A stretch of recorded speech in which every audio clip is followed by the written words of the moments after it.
Have you ever stopped to wonder who those R&B legends really were once the spotlight faded and the applause died down? The golden voices that ruled the charts had stories far darker than anyone imagined. Behind the glitz and platinum records were men battling demons most couldn't even begin to understand. Some were so unhinged, they pulled guns and stormed into buildings, just to settle arguments over a bathroom. And that's only scratching the surface. In today's video, we're uncovering the most chilling, jaw-dropping secrets of 19 black R&B icons, stars who weren't just legends, but also carried the title of Hollywood's most tragic addicts. What you're about to hear will shock you. James Brown. James Brown, the godfather of soul who died alone, without a goodbye. Our journey into tragedy begins with a legend, James Brown. A man whose voice once made the whole world dance, but who died in silence, surrounded by shadows. James Brown wasn't just a singer, he was a force. The godfather of soul. Fresh out of reform school, he turned Please, Please, Please into a million-selling anthem and built a musical empire on pure grit, refusing to bow to the industry's rules. At the height of his fame, he owned 17 houses, 3 radio stations, a private jet, and performed more than 350 nights a year. But behind the electric stage presence and legendary moves was a storm spiraling out of control. By the 1970s and 80s, whispers grew louder. Suitcases stuffed with cash. Radio station employees with criminal pasts. Arms dealing. Mysterious shell companies. And the FBI? They had a file on him, alleging drug trafficking, fraudulent concerts, and possible ties to the infamous Colombo crime family. When investigator Raymond Clay exposed those connections, he mysteriously vanished. Others who knew too much either withdrew or disappeared. Then came the breaking point. On September 24, 1988, in Aiken, South Carolina, James Brown, wild-eyed and furious, stormed into an insurance seminar with a shotgun, enraged someone used his private bathroom. What followed was an 80-minute multi-state car chase, helicopters circling overhead, and a vehicle filled with guns, drugs, and blood. He was sentenced to 6 years in prison, but served just 27 months. When he got out, he was unrecognizable, fragile, broken, and lost. He tried to make a comeback in the 90s, but the magic was gone. Albums flopped, concerts were cancelled. Offstage, things got darker. He beat his wife, assaulted fans, threatened employees, and spiraled further into addiction. His wife Adrienne, who had accused him of abuse, died mysteriously just before testifying in court. His longtime stage manager burned to death in a car. A technician who sued him disappeared without a trace. In his final years, James Brown weighed less than 110 pounds. He could barely stand. 2 people had to hold him up while he sang. And on Christmas Day, 2006, the godfather of soul took his last breath in a cold hospital room in Atlanta. No family. No friends. No final goodbye. He wasn't buried until 75 days later. 15 years on, his body still rests in limbo, as 13 people claim to be his children and 3 family factions wage war over his crumbling empire. What remains isn't just a broken legacy, it's a haunting reminder of what fame, power, and paranoia can destroy. Bobby Womack. Bobby Womack, the voice of soul dragged through fire and betrayal. Few stories in R&B history are as jaw-dropping and scandalous as his.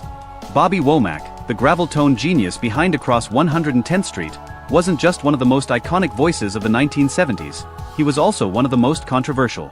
His talent was undeniable, but the demons in his personal life often overshadowed the music. The fall from grace began on March 5, 1965, in Los Angeles. Just 21 years old, Bobby stunned the world by stepping out of a small wedding chapel hand-in-hand with Barbara Cook, widow of soul legend Sam Cooke, who had died less than 3 months earlier. Barbara was not only 10 years his senior, but also the wife of Bobby's mentor and closest friend. The betrayal sent shockwaves across the music world. Cameras captured the couple's stiff, uneasy smiles. Fans were outraged. Sam's family was shattered. Radio stations boycotted his songs. Bobby had crossed a line most thought sacred, and it wouldn't be the last time. Then came the final blow. In 1970, inside Sam Cooke's lavish Los Angeles mansion, Barbara caught Bobby having a secret affair with her teenage daughter, Sam's own child, Linda. What followed was chaos. Enraged beyond reason, Barbara grabbed a gun from the closet and fired. The bullet grazed Bobby's face, leaving a scar etched permanently across his cheek, a haunting reminder of his darkest moment. Once hailed as the prodigy Sam Cooke believed in, Bobby Womack became a man everyone viewed with suspicion, even disgust. The doors Sam had opened for him slammed shut. Though Bobby's voice never lost its power, his legacy was forever entangled with betrayal, pain, and shame. And when the final curtain fell on June 27, 2014, Bobby Womack, once a king of soul, died in quiet isolation. No crowd. No tributes. No final goodbyes. Just the echo of a voice that once soared, now silenced by the weight of his own choices. Kelly, from R&B royalty to a fallen predator. If Bobby Womack represented betrayal, then R. Kelly became the face of something far more chilling, an unchecked monster hiding in plain sight for decades. No name on this list carries a scandal as twisted, as devastating, or as long-lasting as his. Once celebrated as the undisputed king of R&B, with soul-stirring anthems like I Believe I Can Fly and Ignition, remix, R. Kelly stood draped in fame, charisma, and success. But behind the smooth vocals and sharp suits lurked a predator building a dark, secret empire that spanned nearly 20 years. The fall began quietly. In August 1994, at a hush-hush ceremony in Chicago, R. Kelly secretly married 15-year-old Aaliyah. A fake marriage certificate. A wedding done in the shadows. And with that, he stepped into a swamp of sin that would only grow deeper. The marriage was annulled once the truth came out, and though the public was stunned, Kelly kept smiling, his fame shielding him like armor. But whispers began to swirl. He had a disturbing attraction to underage girls. Still, the spotlight was too bright, the beats too catchy. Most looked away. Then came 2002. A leaked sex tape hit the internet, showing R. Kelly engaging in vile acts with a teenage girl. It wasn't just a video, it was a wrecking ball. His clean-cut image shattered overnight. He was arrested, charged, dragged into court. But with deep pockets and high-powered attorneys, Kelly walked away. Legally free, but publicly damned. Suspicion took root. Throughout the 2000s, his music kept playing, but his eyes grew darker. More women came forward, many just teens when they encountered him. They spoke of being groomed, manipulated, and imprisoned, trapped in dark rooms, forced to follow his every rule. One by one, lawsuits piled up, domestic abuse, unpaid royalties, financial fraud. Behind the scenes, Kelly was a tyrant, using his power to destroy the very people he once promised to uplift. By 2013, his finances were in shambles. He was sued for millions in unpaid debts, even as he flaunted a lavish lifestyle, private jets, wild parties, champagne nights. But the walls were closing in. Tax authorities came knocking. He owed more than $5 million by 2019. Collaborators distanced themselves. Family ties broke apart. And yet, Kelly still acted untouchable. Then came the storm, surviving R. Kelly. The 2019 documentary hit like a tidal wave, breaking decades of silence. Brave survivors, now grown women, told their truth. Stories of being held captive, starved, beaten, brainwashed. One woman recalled being locked in a room for weeks, waiting for permission to eat. It was horrifying. But finally, the world listened. The evidence was overwhelming. Videos, testimonies, documents, patterns too sickening to ignore. Sony dropped him. Streaming platforms removed his music. Award shows erased his name. He was no longer a king, just a cautionary tale. A name spat in disgust. But the final chapter came on June 29, 2022, in a Brooklyn courtroom. Justice, long delayed, had arrived. R. Kelly was sentenced to 30 years in prison for sexually abusing minors, human trafficking, and running a criminal enterprise that masqueraded as music mentorship. Once adored by millions, R. Kelly now sits behind bars. His fame erased, his empire crumbled, his legacy replaced by shame. What remains is a broken man, living in the echo of his crimes, haunted by the lives he shattered. Chris Brown. Chris Brown, the fallen prodigy of R&B. Once hailed as the golden boy of American R&B, Chris Brown had it all: raw talent, magnetic charisma, and the world at his feet. At just 16, he rocketed to fame with his chart-topping debut Run It, transforming from an unknown teenager into a global sensation. By 17, he was living the dream: million-dollar mansions, flashy cars, and the title of Usher's heir apparent. With his electrifying dance moves and powerhouse vocals, Chris Brown was the face of a new generation. But behind the flashing lights and fanfare was a troubled young man spiraling into darkness. On February 7, 2009, that darkness exploded in a way the world could never forget. Inside a parked Lamborghini on a quiet Los Angeles road, a heated argument with Rihanna, his girlfriend at the time, turned into a violent nightmare. After being questioned about a text from another woman, Chris snapped. He punched her repeatedly, bit her lip, choked her, and slammed her head against the car window. It lasted just 90 seconds, but those 90 seconds destroyed his image forever. America's R&B sweetheart became a symbol of shame. He was sentenced to probation, community service, and barred from being near Rihanna for 5 years. But the damage went far beyond court orders. Haunted by public disgrace and personal demons, Chris Brown began to unravel. By 2010, he was relying on heavy substances just to perform. In 2011, during a tense interview about Rihanna, he erupted, smashing a mirror and hurling a chair through a 14th-story window, raining glass onto the streets below. His relationships grew chaotic. He bounced between Rihanna and Karrueche Tran, only to be left by both. In 2013, he assaulted a man outside a hotel and spent 108 days in jail. When he walked out, he looked like a shadow of his former self, gaunt, paranoid, and broken. His descent didn't stop there. He threatened an ex with a photo of his gun collection. The courts revoked his right to own firearms and ordered a psychiatric evaluation. In 2016, police surrounded his California home for hours after he allegedly pointed a gun at a woman's head over a necklace. Authorities found suspected heroin, hundreds of unlabeled pills, and a loaded Glock. Then, in 2019, came the final blow, a rape accusation in Paris. Though the charges were dropped, the damage to his reputation was irreparable. Today, Chris Brown still releases music, still posts on social media, but the magic is gone. In a chilling 2022 livestream, he admitted to staying awake for 4 straight days, needing Xanax to control his violent impulses, and spending over $3,000 a month on therapy and sedatives. Chris Brown is still alive, but the superstar that once lit up the stage died long ago. His story is not just one of talent wasted, but of a genius destroyed by his own demons. Ike Turner. Ike Turner, the R&B beast whose final days reeked of addiction and regret. He was once called a rock and roll pioneer. The man behind Rocket 88, widely considered the first rock song ever recorded. He masterminded the explosive rise of the Ike and Tina Turner Revue, delivering hits like Proud Mary and River Deep, Mountain High, launching the duo into global stardom. But behind the electric performances and standing ovations hid a deeply disturbed man, a musical genius tormented by addiction, violence, and control. Ike Turner wasn't just a troubled artist, he was a tyrant.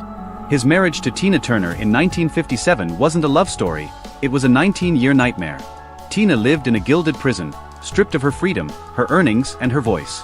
He managed every penny, interrogated her over receipts, and beat her with brutal regularity. One night in July 1976, inside a Dallas hotel room, he stomped her with his shoe heel. Bloody and broken, Tina escaped with just 36 cents and a gas card. She had no shoes. No plan. Just the will to survive. Behind the curtain of their glittering act was hell. Ike reportedly beat Tina at least 50 times. One attack perforated her eardrum.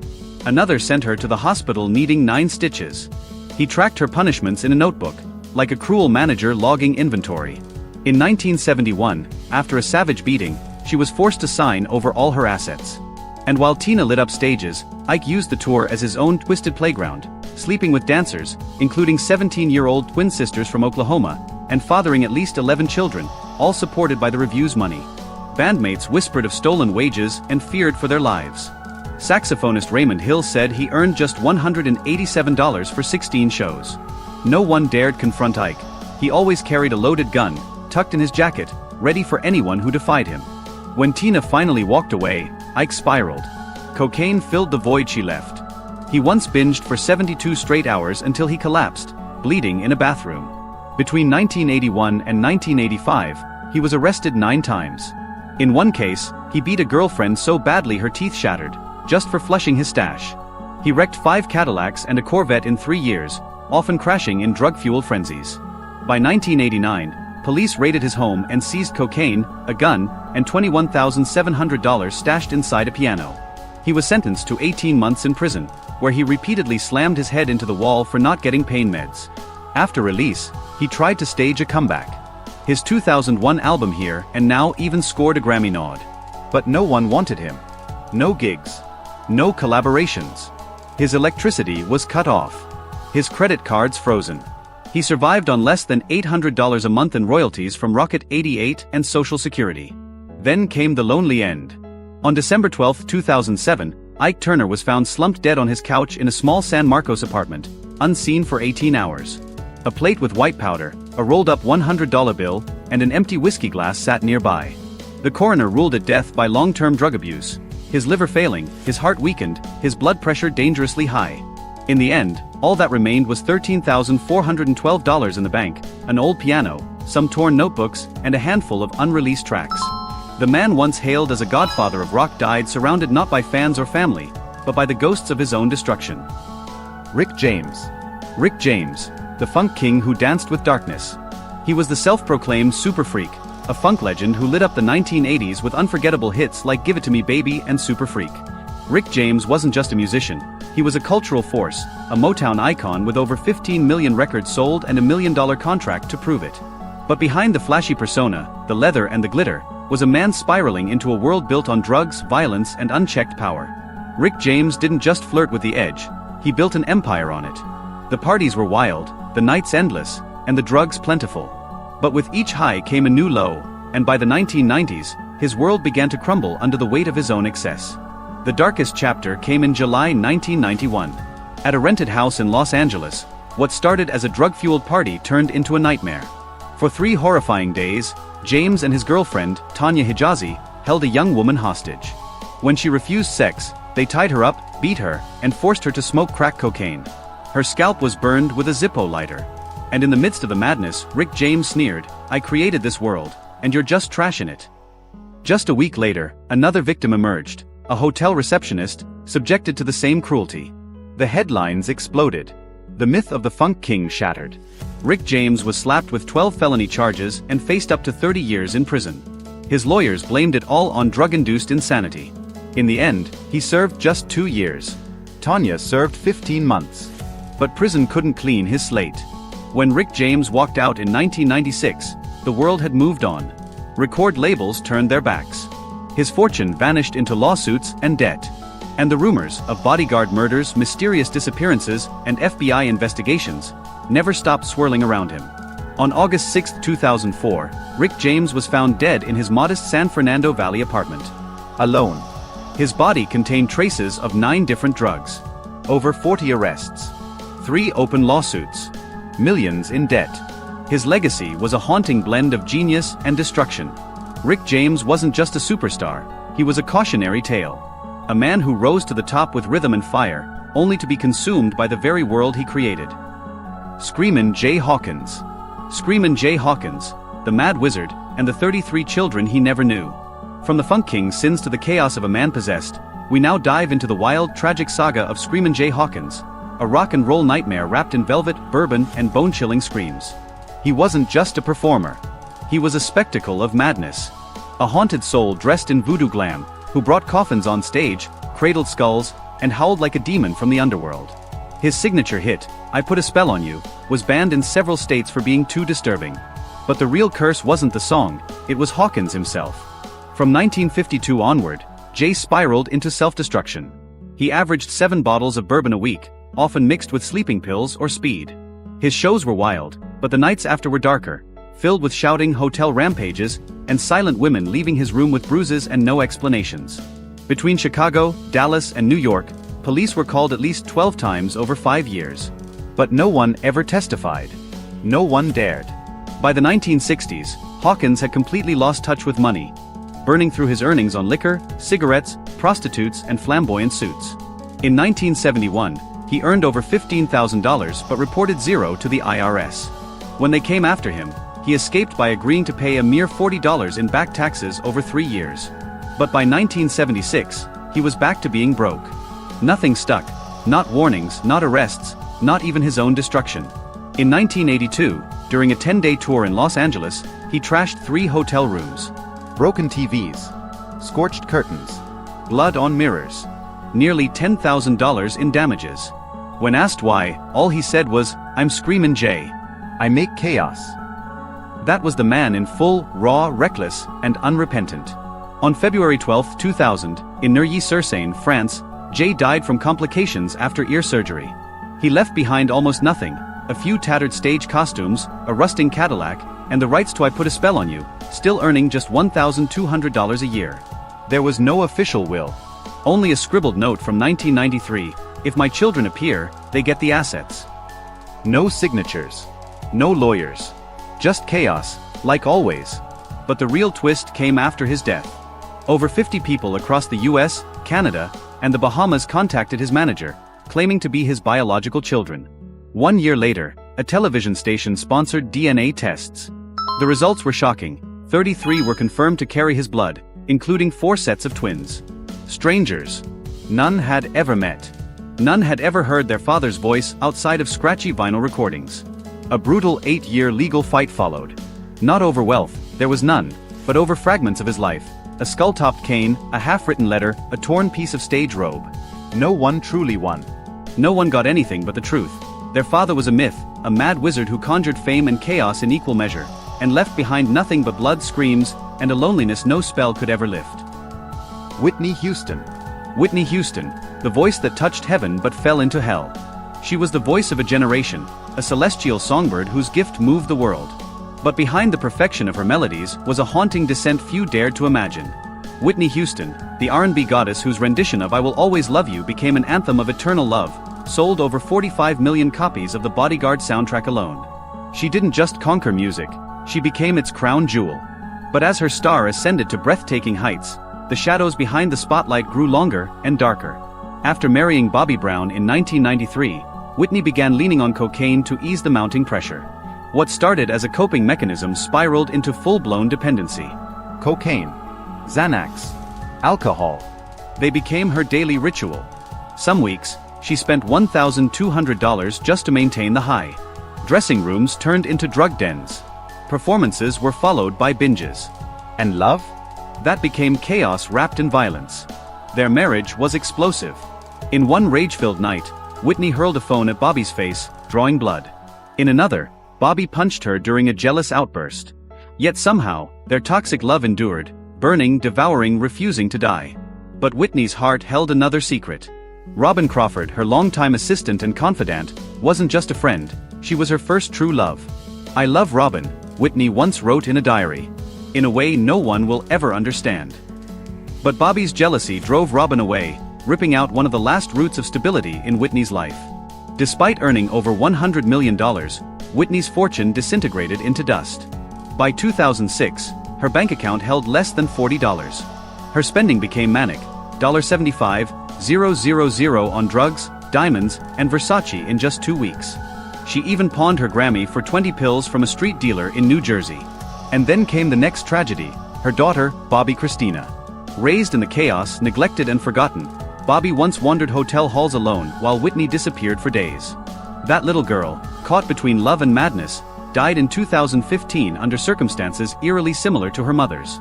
On February 11, 2012, inside room 434 of the Beverly Hilton Hotel, Whitney was found face down in a scalding bathtub. The autopsy revealed a toxic mix of drugs and alcohol. Her nails were broken. Her wig floated beside her.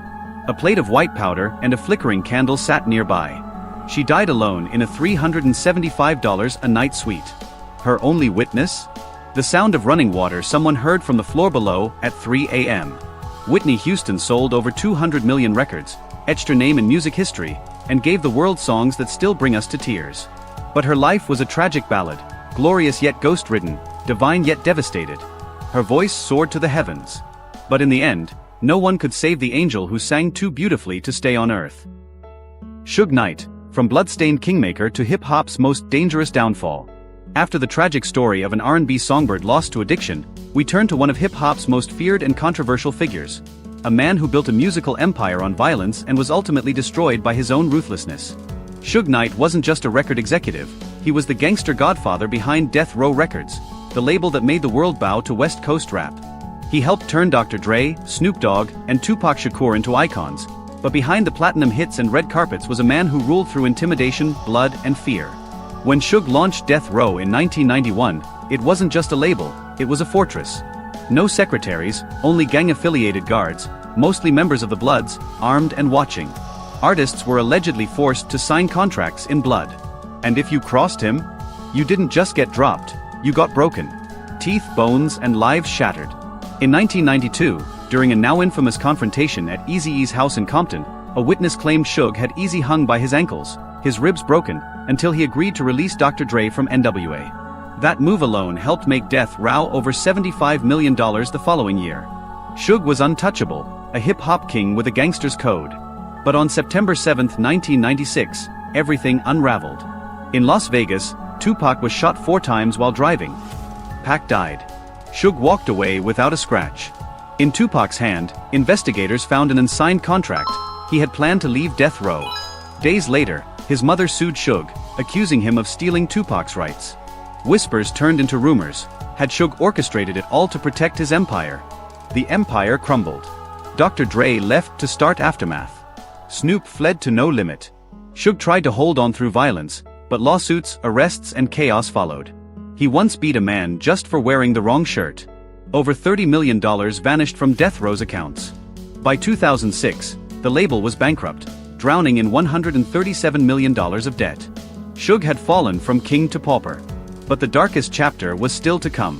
On January 29, 2015, while on the set of Straight Outta Compton in Compton, Suge ran over a man named Terry Carter with his truck, not once but twice. Security cameras caught the whole thing.